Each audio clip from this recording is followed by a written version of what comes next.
తిరుమలకు వెళ్ళినప్పుడు ఈ 3 తప్పులు చేయకండి. 1. తులసి శాపం వల్ల విష్ణుమూర్తి శాలిగ్రామ శిలగా మారాడు. తిరుమల కొండ అలాంటి శాలిగ్రామ శిలే. అందుకే తిరుమల మాడవీధుల్లో చెప్పులతో తిరగకూడదు. 2.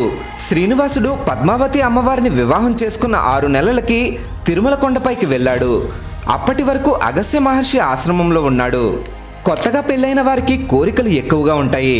తిరుమల చాలా పవిత్రమైన స్థలం. అక్కడికి వచ్చేవారికి భగవంతుడిపై భక్తి ఉండాలి తప్ప వేరే ఆలోచన ఉండకూడదు. అందుకే కొత్తగా పెళ్ళైన వారు 6 నెలల వరకు తిరుమల కొండపైకి వెళ్ళకూడదు. 3. ప్రతి రాత్రి బ్రహ్మతో పాటు మిగతా దేవతలు స్వయంగా స్వామివారిని అభిషేకిస్తారు. అందుకోసం ఆలయాన్ని మూసే ముందు గర్భగుడిలో నీటిని ఉంచుతారు. ఆ నీటిని వేరే నీటితో కలిపి తీర్థంగా ఇస్తారు. కాబట్టి దర్శనం అయ్యాక తీర్థం తీసుకోవడం మర్చిపోకండి. గోవిందా గోవిందా.